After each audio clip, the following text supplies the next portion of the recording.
не кипятись деп жақсылап бастайықшы.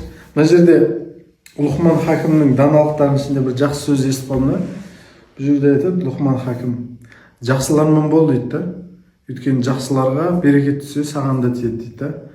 Жамандардан алыс бол дейді. Одан пайда жоқ саған. Бірақ Алланың жазасы келіп қалғанда саған да тиіп кетуі мүмкін дейді да. Бізде қазақ тілінде даналық сөз бар ғой. Жақсының киесі тиеді, жаманның күйесі тиеді дейді. Біз қазір жан-жағымыздағы адамдарға көп қарау керекпіз.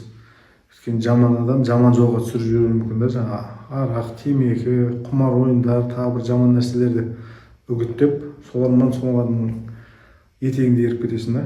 Жақсы адамдар дамиық, бір нәрсе үйренейік, бір тіл үйренейік, жұмыс істейік деп сол жақсы нәрсеге үгіттейді.